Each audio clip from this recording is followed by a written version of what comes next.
Hey, welcome to the St. Louis Syndicate. I'm Nate. This is Brandon, and we're here with our Survivor plays of the week.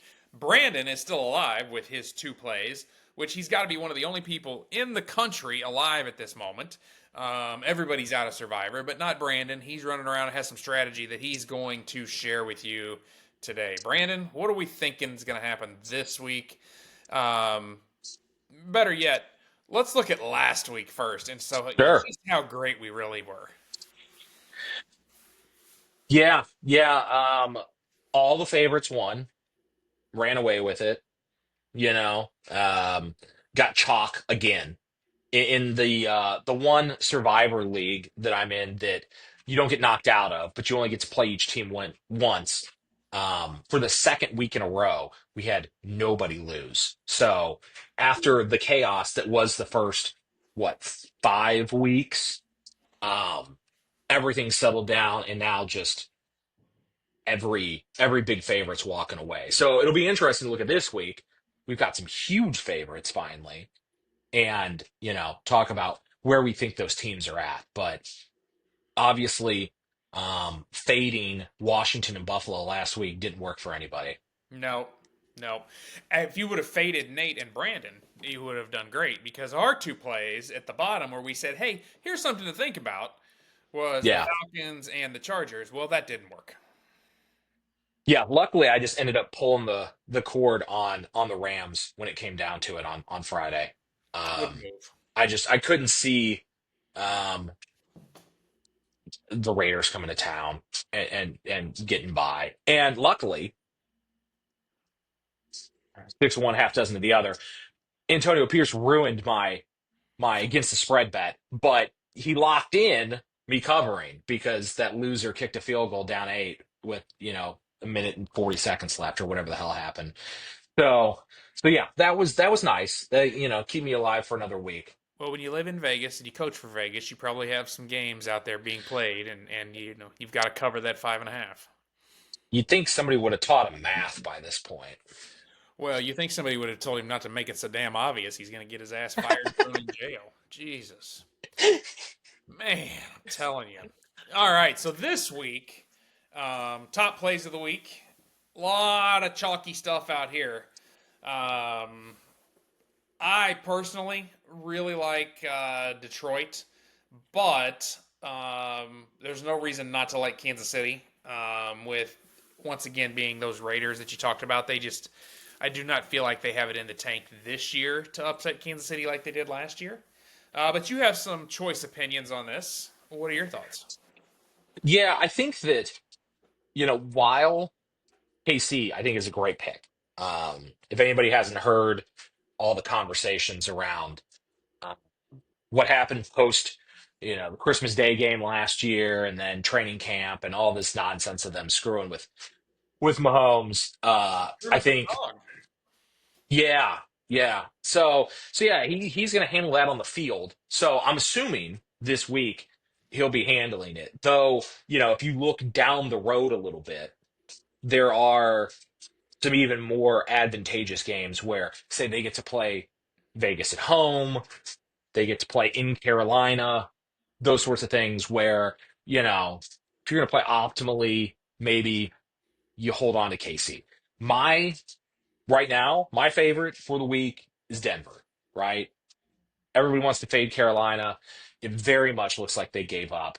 Um, Denver's defense is doing their job kind of end to end. Sounds like um, Rutan's going to be back this week, and Bo just keeps getting a little bit better each week.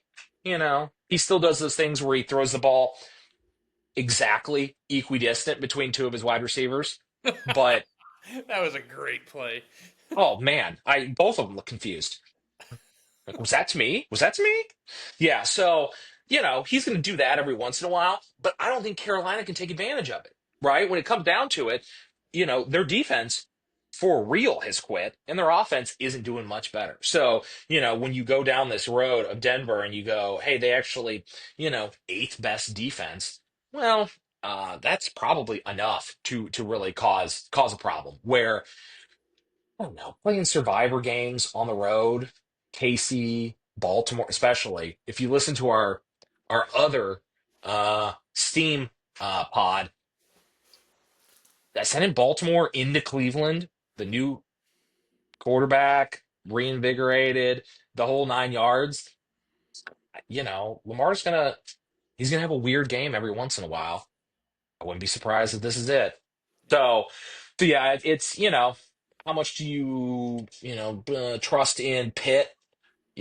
Back at home, having to lay points, they get a little weird. I think Denver's probably the way to get after it this week.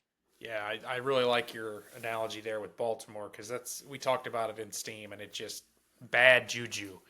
Uh, Yeah, and then honestly, the Jets and the Patriots are the same way, right? There's just some weirdness going on there. They're interdivision. Um, I think the lesson here, though, and you mentioned it earlier, is it's time, right? Your first 5, 6, even 7 weeks, but definitely 5 or 6 weeks, it's win in advance, win in advance. Now, yep, you kind of got to start mapping out what you have left and who they have left so that it can kind of make sense. So, Survivor does go into phase two, and this is really, we're into phase two now. Maybe still the beginning stages, but we're in it where you have to be thinking 3, 4, 5, 6 games in advance.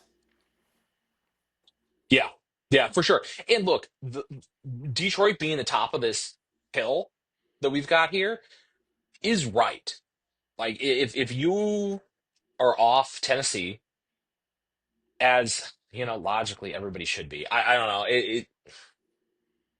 I don't know why Tennessee can't play defense, but they can't. So this is, um, the best situation that Detroit has left on their schedule.